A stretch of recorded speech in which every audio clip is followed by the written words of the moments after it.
Hi, we're going to be working on a problem dealing with closing entries. I have included a worksheet in your Chapter 4 folder so that you can print out and use this worksheet during the problem demonstration. If you've tried the homework or practice problem in Connect, you'll notice that this problem is different because I've added the dividends account so that we can practice doing a closing journal entry for dividends. So let's learn about the accounting cycle. The last step of the accounting cycle is called the closing process. It is performed only at the end of the year after you've finished preparing all of your financial statements. The closing process cleans up the accounting records and gets them ready to begin tracking revenues, expenses, and dividends for the new accounting year. In Chapter 3, we told you to think of the revenue and expense accounts as subsets or subcategories of the retained earnings account. Dividends is used to track net income distributed to stockholders for just the current year.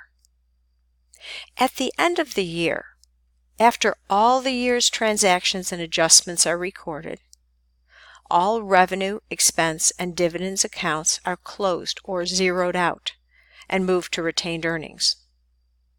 These three types of accounts, revenues, expenses, and dividends, are considered temporary accounts because they are used to track only the current year's activity, and then they are closed or zeroed out and moved to their permanent home in retained earnings.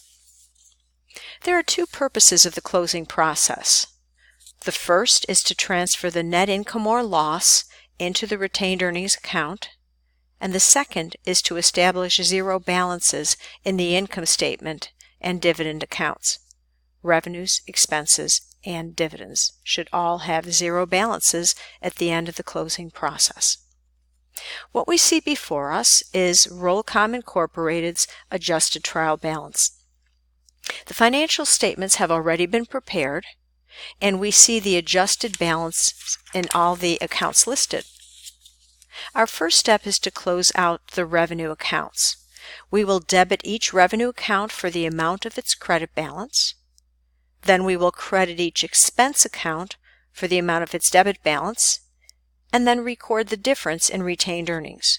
If we've done this process correctly, the amount we credit to retained earnings should be equal to the amount of net income on the income statement. So let's begin our problem.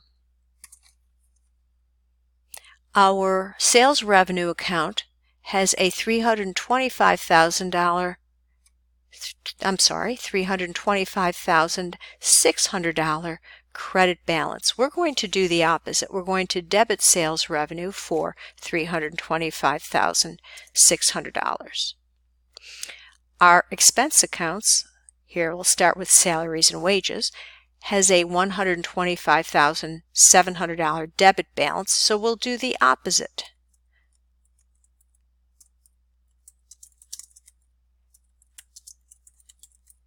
And we'll credit salaries and wages expense for $125,700.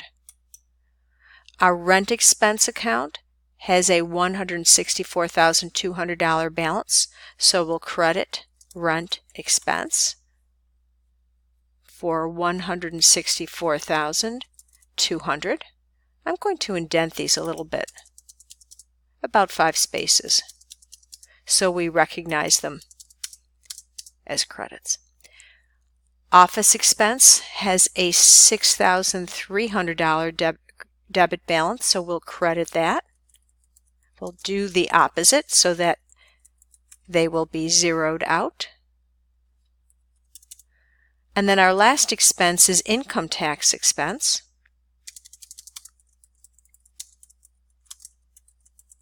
And that has a $10,500 debit balance, so we'll credit it for $10,500. So at this point, we've debited all the revenues. We've done the opposite of their normal credit balance. We've credited all the expenses, again doing the opposite of their normal balance. Now we're going to add all the debits, which represent the revenues. $325,600 is the only debit. We'll add up all the credits for all the expenses. $125,700 plus 164,200 plus 6,300 plus 10,500. And the expenses total $306,700. Now let's subtract. 325,600 minus 306,700 is 18,900, and we're going to put that on the smaller side, and the account we'll use to credit is retained earnings. Now I'm going to put the calculation here so that you know what we did to arrive at that amount. We take the debits and we're going to subtract the credits. And then we put the amount on the smaller side so that both the debits and the credits equal the same amount, $325,600. That difference, $18,900, represents our net income, the difference between the revenues and the expenses. So we've just transferred our net income into retained earnings, which is the first step in the closing process. Now let's close the dividends account. The dividends account, if we scroll up just a bit, has a $3,000 debit balance. To make that zero out, we're going to do the opposite. We're going to credit dividends and debit retained earnings.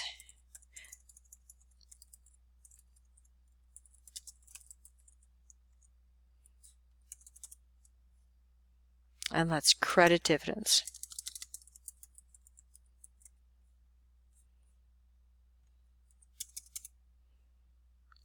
We've now credited the dividends account to zero that out and debited to reduce retained earnings. Those are our two closing entries.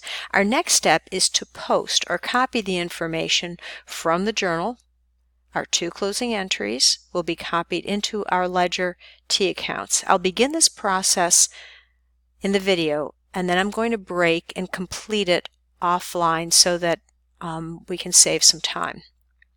Let's go to the sales revenue account and debit that account for $325,600. Now, if you were to calculate the balance of the sales revenue account, we'd add the debits, add the credits, and subtract and get a balance of zero. That's exactly what we want. Now let's go to the salaries and wages expense account. We're going to credit that account for $125,700.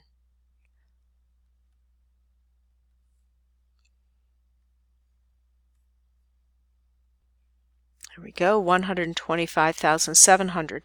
Again, if we try to calculate our balance, we take the debits, subtract the credits, they both equal, and so we have a zero balance. And then we just proceed to post to each of those accounts. We credit rent expense for $164,200, leaving that with a zero balance as well. I'm going to finish posting off the videos so that we can save a little bit of time. Okay, after we've posted all of our journal entries, our revenues and our expenses and our dividends all have zero balances because the total debits equal the total credits. We subtract to find the balance, and it's zero. They are all temporary accounts, and we want their balance to be zero at the end of the accounting year. However, retained earnings is a permanent account. Its balance does not go to zero. We want to add in the net income and subtract the dividends, and that's what we've done. By crediting the net income, $18,900, to retained earnings, we've added the net income to retained earnings, and by debiting the retained earnings for $3,000, we've reduced retained earnings by the dividends, just like on our statement of retained earnings. Now let's calculate our balance. We'll take the beginning balance of $99,900 plus the net income $18,900. That equals $118,800. Subtract the debits, $3,000 for dividends, and the balance is $115,800. That's our ending balance in our retained earnings account, and that should equal our statement of retained earnings. Now our last step, the very last step of the closing process and the accounting year, is to prepare a post-closing trial balance.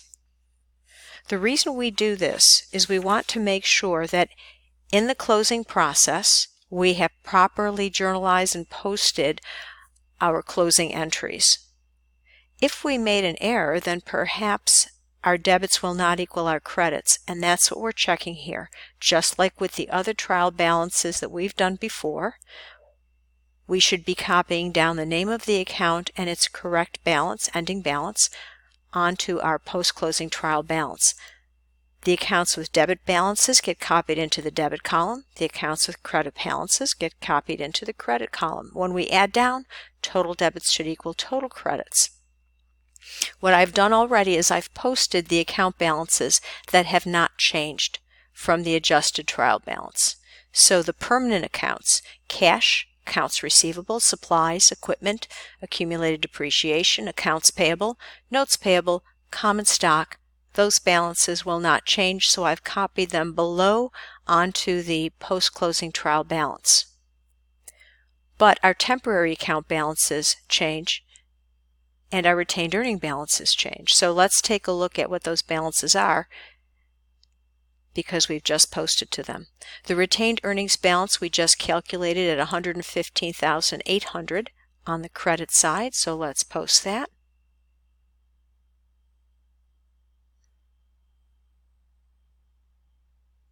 Oh, it looks like we've forgotten common stock. That's actually the common stock account there. And let's retain retained earnings here on the bottom.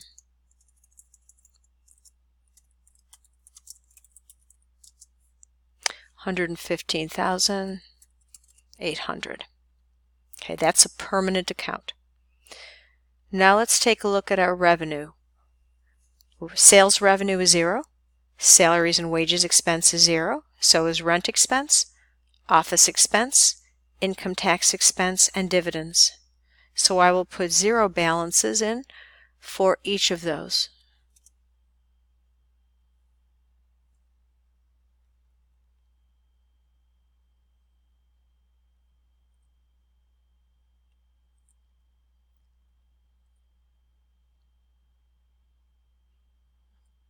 Okay, now we're going to add down the accounts with debit balances. They equal $272,200. And the accounts with credit balances equal $272,200. So the debits equal the credits. Okay, so we've accomplished the two things we wanted to in our closing process.